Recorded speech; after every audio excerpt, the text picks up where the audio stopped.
नमस्कार मित्रांनो, जय शिवराय। दोन्ही गाड्या वेगवेगळ्या आहेत, स्लाविया वर्ना। आता हा व्हिडिओ असा आहे, दोन्हीचं कंपॅरिझन नाही, पण इथं हे कंपॅरिझन आहे 3 सिलेंडर वर्सेस 4 सिलेंडर इंजिन। आपण शोरूममध्ये जातो, features, touchscreen, sunroof, leather seats, ventilated seats, मोठमोठे डिजिटल स्क्रीन हे बघून वेड होऊन जातो, पण महत्त्वाचं असतं हृदय। गाडीच्या हृदयाकडे आपण पाहतच नाही आहे। आणि ह्याचमध्ये मी तुम्हाला सांगणार आहे की 3 सिलेंडर वर्सेस 4 सिलेंडर कोणतं इंजिन बेस्ट आहे, काय डिफरन्स आहे, काय फायदा आहे त्याच्याबद्दल। सगळ्यात प्रथम काय करणार आहोत, पण गाडीचे प्रोज आणि कॉन्स दोन्हीबद्दल जाणून घेणार आहोत। मी बोलवणार आहे या व्हिडिओमध्ये सगळ्यात प्रथम ट्रक टॉक्सचे फाउंडर अजिंक्य आहेर यांना। नमस्कार नमस्कार अजिंक्य यार, वेलकम। नमस्कार। मला सांग, येस, आपल्या सर्वांचं मित्रांनो स्वागत करूया अजिंक्यला। नमस्कार। कारण अजिंक्य ट्रक टॉक्सचे फाउंडर आहेत, मोठे युट्यूबर आहेत, महत्त्वाचं नाही नाही मोठे वगैरे नाही। याच्यामुळे नाही, मी स्तुती सुमने कळत नाही, मित्रा वेगळी गोष्ट आहे, पण यांच्यामुळे ना भरपूर लोकांना नॉलेज भेटतं। काय आहे त्यांच्याकडून जाणूया। बरं, दोन्ही गाड्या वेगळ्या आहेत, राईट। 3 cylinder 4 cylinder. माणसं हेच महत्त्वाचं इग्नोर करतात फीचरच्या पुढं। तर मला एक सांगा अजिंक्य, 3 सिलेंडर वर्सेस 4 सिलेंडर काय डिफरन्स आहे, काय पॉझिटिव्ह, काय निगेटिव्ह? आता गाड्या तुम्ही बघाल दोन्ही एकाच सेगमेंटच्या गाड्या आहेत। प्रीमियम सेडान सेगमेंट हा आहे। तर जरी मॅन्युफॅक्चरर वेगळे असते, इंजिनचं कसं असतं, आता 3 सिलेंडर आणि 4 सिलेंडर याच्यात मेन डिफरन्स हा की 3 पिस्टनची गाडी आहे, 4 पिस्टनची गाडी। जर तुम्ही भूतकाळात गेले तर बहुतांश गाड्या म्हणजे भूतकाळात 4 सिलेंडर होत्या। याचं कारणही तेच होतं की 4 सिलेंडर जास्त एक बॅलन्स्ड इंजिन असतं, कारण इवन नंबर आहे ही पहिली गोष्ट, म्हणजे प्रामाणिकदृष्ट्या सांगतो। 4 सिलेंडर असल्यामुळे इंजिन जे ते चॅसिसवर स्टेबली माउंटेड असतं, त्याच्यात व्हायब्रेशन्स कमी असतात 4 सिलेंडर इंजिनमध्ये। याच्या वेगळ्यात जेव्हा तुम्ही 3 सिलेंडर इंजिन बघतात, तर 3 सिलेंडर इंजिनमध्ये जे आहे ते व्हायब्रेशन थोडी जास्त असते। आणि मुळात जरी 3 सिलेंडर इंजिनला आता टर्बो वगैरे दोन पॉवर जरी जास्त असली, तरी जेव्हा तुम्ही 5 व्यक्तींना घेऊन AC चालवून 3 सिलेंडर गाडी चालवाल आणि त्याच 5 व्यक्तींना बसवून 4 सिलेंडर गाडीमध्ये AC चालवून गाडी चालवाल, तर जो ड्रायव्हर आहे, सारथी आहे, त्याला चालवण्याच्या दृष्टिकोनातून लगेच फरक जाणवेल की 3 सिलेंडर इंजिनमध्ये थोडीशी जी खेचायची क्षमता आहे, थोडी पॉवर जो आहे तो लॉस फील होतो, जेवढा 4 सिलेंडरमध्ये जाणवत नाही।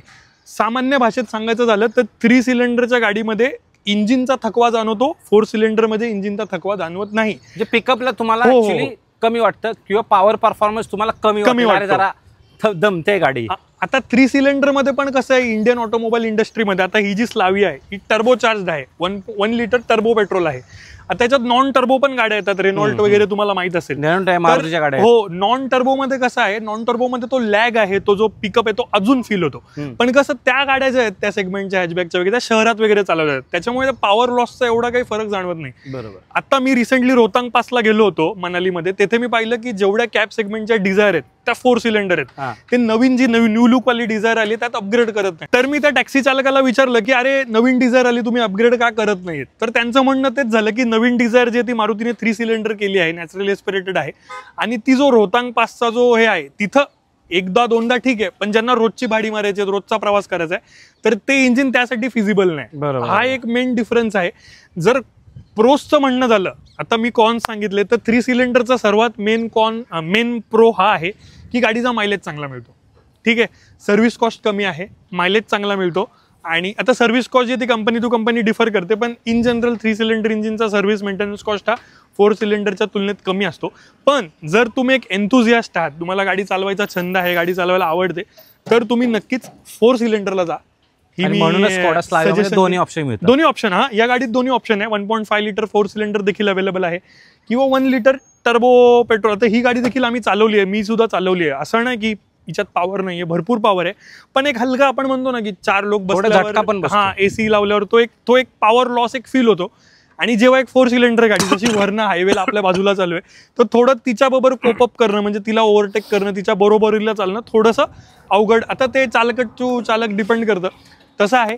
पण शेवटी आपण आपल्या रिक्वायरमेंटनुसार, आपल्या बजेटनुसार गाडी घेतो, तर थोडं कॉस्टिंग स्वस्त पण पडतं। 3 सिलेंडरची जी गाडीची ॲक्विजिशन कॉस्ट जी नवीन गाडी जेव्हा घ्यायला जातो, तो एक 4 सिलेंडरच्या तुलनेत कमी असते। बरं, अजून एक महत्त्वाचा क्वेश्चन अजिंक्य, रिलायबिलिटी। हा, तो एक महत्त्वाचा पॉईंट आहे। रिलायबिलिटीच्या बाबतीत कुठल्याही कंपनीची गाडी असू द्या, पण एक 4 सिलेंडर इंजिन जे ते 3 सिलेंडरच्या तुलनेत जास्त रिलेबल आहे असं मला वाटतं। आता मार्केटमध्ये असे भरपूर लोक आहेत ज्यांनी 15-20 वर्ष 3 सिलेंडर इंजिन गाड्या ठेवल्या आहेत, तर ते मेंटेनन्स टू मेंटेनन्स डिपेंड करतं, तुम्ही गाडीवर किती प्रेम करता, कसे मेंटेन ठेवता, तिचं तेल पाणी कसं करता. पण इन जनरल जर तुम्ही बघाल तर 4 सिलेंडर इंजिनची लॉन्जिव्हिटी 3 सिलेंडरच्या तुलनेत थोडी जास्त आहे असं मला वाटतं. आणि सगळं डिपेंड करतं तुमच्या रनिंगवर. येस. आता पर हे सगळं झालं, पण कंपन्यांनी 2 कंपन्या आहेत ना त्या 3 सिलेंडर इंजिन देतच नाहीत. बाकी ऑलमोस्ट सगळ्या गाड्या 3 सिलेंडर इंजिन देतात. त्या 2 कंपन्या कोणत्या ते कमेंट बॉक्समध्ये नक्की सांगा. आणि महत्त्वाचं, ही जी गाडी घेतली तो जो ओनर आहे तो मोटर हेड आहे. ठीक आहे, आपण त्या ओनरलाच विचारूया की 3 सिलेंडर इंजिन जे कंपन्यांनी इंट्रोड्यूस केले ते का केलेत. खरंच लोकांना येडं बनवण्यासाठी केलेत का काही अजून रिझन आहे. त्यासाठी मी त्यांचं वेलकम करतो. मी बोलवतो डायरेक्टली आदित्य खिरणार यांना, जे ॲक्च्युली मोटर हेड आहेत. ठीक आहे, जे मर्सिडीज बेन्झमध्ये काम केलेलं आहे, त्यांचं भरपूर काय एक्सपिरियन्स आहे आपल्या इंजिनिअरिंग इंडस्ट्रीमध्ये. तर त्यांना विचारणार आहोत की खरंच हे जे 3 सिलेंडर इंजिन आहेत ते कंपनीने काय इंट्रोड्यूस केले, त्याच्या पाठीमागचं कारण काय. बरोबर. आणि बाबा तुम्हाला येडं बनवण्यासाठी इंट्रोड्यूस केले का त्याच्या पाठीमागं काही नॉर्म्स आहेत, रेग्युलेशन्स आहेत, आणि त्याचा कितपत इम्पॅक्ट पडतो तुमच्या डेली गाडी चालवण्यावरती, त्याच्याबद्दल आपण क्वेश्चन करणार आहोत डिरेक्टली आदित्य खिरणार यांना. आदित्य साहेब या, तुमचं स्वागत आहे. थँक्यू. या, वेलकम. थँक्यू. नमस्ते. बरं, हे आहेत आदित्य खिरणार, यांच्याशी आपण बोलणार आहोत. हे पर्टिक्युलर मोटर हेड आहेत, काय करतात हे आपण त्यांना विचारू. आदित्य साहेब तुमचं थोडक्यात इंट्रोडक्शन दिलं तर बरं होईल. तुम्ही तर अर्धं इंट्रोडक्शन दिलंच आहे. मोटर हेड आहे आणि एका प्रायव्हेट कंपनीत जॉब करतो ॲज अ प्रॉडक्ट मॅनेजर, आणि गाड्यांची आवड आहे आपल्याला. व्हिडिओत पुढे जाण्यासाठी सांगून देतो की सरांकडे 4 सिलेंडर आणि 3 सिलेंडर दोन्ही गाड्या आहेत. सुशीलकडे 4 सिलेंडर गाडी आहे, माझ्याकडे देखील 4 सिलेंडर गाडी आहे. तर हे जे क्लॅरिफिकेशन आहे ते व्यवस्थित होणार आहे. आणि आम्ही तिन्ही ड्रायव्हिंगचे शौकीन आहेत, आणि सर स्वतः 4 आणि 3 सिलेंडर दोन्ही गाड्या वापरतात, जीप कंपस आणि स्लाविया. तर सरांकडूनच पेट्रोल पण आहे. तर सरांकडून सर पहिला प्रश्न हा की तुम्ही स्लाविया का घेतली आणि तीही 3 सिलेंडर का घेतली. 3 सिलेंडर घ्यायचं असं काही स्पेसिफिक रिझन नाही आहे. फक्त घरात एक SUV ऑलरेडी होती, एक सेदान आणखीन एक हवी होती, आणि त्यातल्या त्यात मला ड्रायव्हिंग एन्थुझियास्ट मोटर हेड असल्यामुळे स्कोडा फोक्सवॅगनकडे थोडेसे अट्रॅक्शन होतं, आणि याच्या आधी कधी घरात नव्हती ती गाडी. पण जे स्कोडा आणि फोक्सवॅगनमध्ये इंजिन मिळतं टर्बोचार्ज, ते इंडस्ट्रीत बाय फार बेस्ट इंजिन वाटतं मला चालवायला.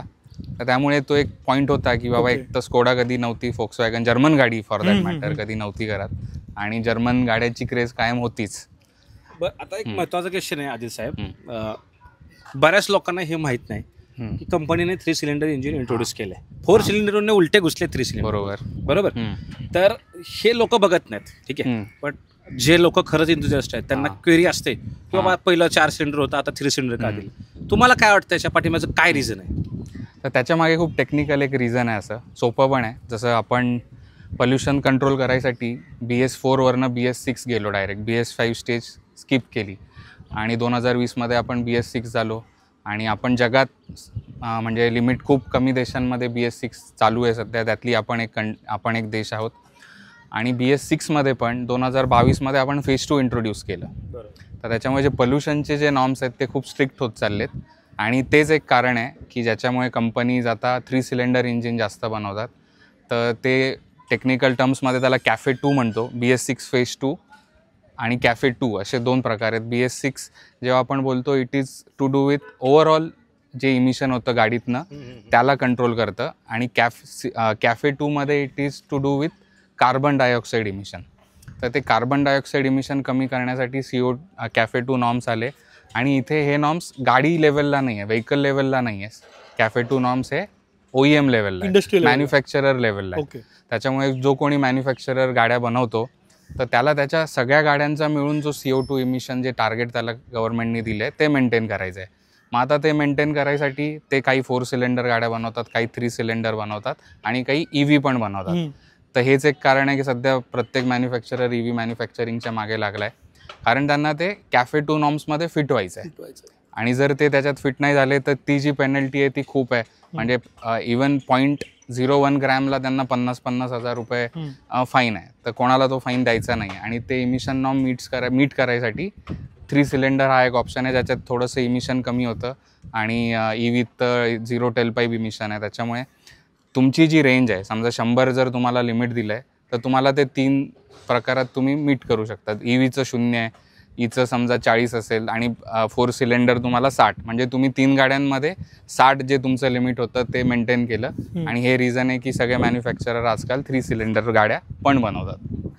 आणि मग हेच मेन रिझन आहे. बाकी दुसरे स्वस्त आहे किंवा ॲक्विजिशन कॉस्ट कमी करायची, लोकांची खरेदीच्या हिशोबाने गाडी बनवायची, हे सेकंडरी आहे. कारण प्रायमरी जो होतं परफॉर्मन्स ओरिएंटेड गाड्या बनवायच्याच होत्या, बट बिकॉज ऑफ नॉर्म्स ह्या गोष्टी कराव्या लागलेल्या आहेत. आणि स्कोडाने 2 ऑप्शन दिलेत तुम्हाला, म्हणजे 3 सिलेंडर 4 सिलेंडर सुद्धा ऑप्शन भेटतो. आणि हे शक्यतो जे रिअल रिझन आहे ते फक्त कोणाला माहीत नाही, हे आपल्याला आदित्य साहेबांनी सांगितलेलं आहे. मित्रांनो सर, एकदा आमच्या व्ह्युअर्सला, सॉरी टू इंटरप्ट, कॅफेचा फुल फॉर्म एकदा सांगून द्या, म्हणजे जे एन्थुझियास्ट आहेत जे आमची व्हिडिओ पाहतात त्यांना ते इझिली कळेल. तर cafe CAFE corporate average fuel efficiency असा त्याचा फुल फॉर्म आहे. ओके. आणि ते लाईक आय सेड CO2 इमिशन्स बद्दलच आहे फक्त. इंडस्ट्रीला एक सामान्य माणसाचा मी डाऊट तुम्हाला विचारतो, जे हे कॅफे टू नॉर्म्स ते इंडस्ट्रीला लागू केलेत, OEM to irrespective of 2 wheeler 3 wheeler 4 wheeler commercial agricultural किंवा कन्स्ट्रक्शन व्हेकल मॅन्युफॅक्चरर. बरोबर. तर हे जे नॉर्म्स आहेत हे प्युअर EV कंपनीज जसं की BYD यांना देखील लागू आहेत की नाही? तर साधा कॉमन सेन्सचा प्रश्न आहे. जिथे टेल पाईप इमिशनच नाहीये तिथे कॅफे टूचा प्रश्नच नाही. Even are predominantly 0 tail pipe emission, तर तिथून इमिशनच नाहीये तिथे तुम्ही नॉर्म्स लावूच नाही शकत. आणि जे हायब्रिड व्हेकल्स आहेत जसं इनोव्हा हाय क्रॉस झाली, ग्रँड विटारा झाली, यांना देखील हे लागू होतं की नाही? हो. तर हे अजून एक रिझन आहे की हायब्रिड व्हेकल यायचं, हेच एक रिझन आहे की हायब्रिड व्हेकल यायचं कॅफे टू नॉर्म्स. तर त्याच्यात काय होतं की हायब्रिड व्हेकल तुमची काही वेळासाठी इलेक्ट्रिकवर चालते, आणि जे ओव्हरऑल समजा तुम्ही 100 किलोमीटरमध्ये जे 10 लिटर फ्यूल समजा कन्झ्युम केलं असतं ते तुम्ही 8च लिटर कराल. ओके. जेवढं फ्यूल कन्झम्पन कमी तेवढं CO2 इमिशन कमी. Logic common sense. तर त्याच्यामुळे हायब्रिड व्हेकलला पण लागू होतं, पण तिथे त्यांना बेनिफिट आहे की तुम्ही कमी फ्यूल कन्झ्युम करताय तर तुमचं CO2 इमिशन पण कमी आहे. पण कॉस्ट ऑफ डेव्हलपमेंट जी आहे जी हायब्रिडमध्ये ती जास्त आहे, म्हणून हायब्रिडमध्ये 2च मॅन्युफॅक्चरर आहे. त्याच्यातही टोयोटा मेन आहे आणि टोयोटाने ती टेक्नॉलॉजी ट्रान्सफर मारुतीला दिली आहे म्हणून मारुती वापरते. बरोबर. अदरवाईज बाकी व्हेकल मॅन्युफॅक्चरर्स हायब्रिडमध्ये इन्व्हेस्ट पण नाही करत आहेत, कारण ते इन्व्हेस्टमेंट खूप जास्त आहे आणि कॉस्ट डिफरन्स पण खूप आहे. समजा grand Vitara hybrid 22 lakh top end येतं, तर तीच तुमची पेट्रोल 16 लाखात टॉप एंड येईल. तर 6-7 लाखाचा गॅप आहे, तेवढं पेट्रोल आपण भरायला 6-7 वर्ष तरी जातात. बरोबर. आणि average life in India is around 8 years for the vehicle. लोक 8 वर्षात तर गाडी बदलतोच माणूस. त्याच्यामुळे हायब्रिड टेक्नॉलॉजीत इन्व्हेस्ट करण्यासारखं मॅन्युफॅक्चररला स्कोप दिसत नाही, म्हणून हायब्रिड फक्त मारुती आणि म्हणून मित्रांनो तुमचा प्रश्न होता ना की टाटा महिंद्रा यासारख्या ब्रँड हायब्रिडमध्ये का उतरत नाहीत, हे उत्तर आहे. अजून एक मेन डिफरन्स तुम्हाला सांगायचं राहिला, आवाज. दोन्ही गाड्यांचा आवाज तुम्हाला ऐकवतो. मी तुम्हाला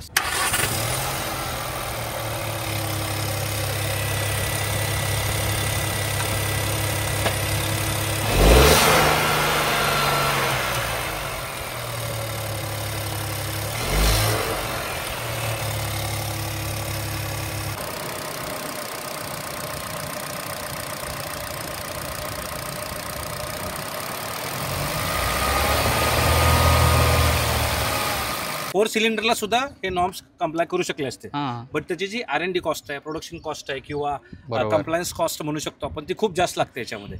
आणि त्याचमुळे 3 सिलेंडरला इझी पडतं. सो कारण हे पण बघितलं पाहिजे लोकांची खरेदी करण्याची कॅपॅसिटी काय. ऑलरेडी गाड्या आता महाग झाल्या. डिझेल तर तुम्हाला 10 लाखाच्या खाली मिळतच नाही, सोडली तर बेस व्हेरियंट. आता कुठल्याच तुम्हाला गाडी 10 लाखाची मिळते. पहिले 10 लाखाला मिड व्हेरियंट SUVचे मिळायचे, त्यात CNGचा जोर पडलाय, त्यात CNGचा पडलाय. सो बेसिकली हा मेजर डिफरन्स. एवढा वास्ट व्हिडिओ कुणी बनवला नसेल इंडस्ट्रीमध्ये, आणि रिअल रिझन सुद्धा कुणी सांगितलं नसेल. ओके.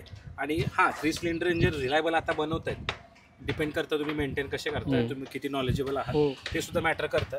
बट अजूनही मला वाटतं 4 सिलेंडर सारखं मला नाही वाटत स्मूथनेस नाहीये. मी व्हिडिओमध्ये मी तेच बोललो की तेवढं रिफाईनमेंट आणि हे 3 सिलेंडरमध्ये अजून यायचं. काही मॅन्युफॅक्चरर्स आहेत जसं फोक्सवॅगन, स्कोडा, यांचं त्यातल्या त्यात जास्त रिफाईंड इंजिन जे ते मला वाटतं, जेवढ्या गाड्या मी चालवल्यात. आणि याच्या खालच्या जेवढे, जसे मी रेनॉल्ट पण चालवले, तर ते थोडंसं तुम्हाला पण माहिती आहे स्लगिश आहे. तो एक मेन फरक आहे. आणि याच्यापेक्षा जास्त रिफाईनमेंट येण्याचे चान्सेस पण कमी आहेत, कारण गव्हर्नमेंटचं टार्गेट आहे 2035 पर्यंत मेट्रोज ॲटलिस्ट सगळ्या EVवर शिफ्ट झाल्या पाहिजे.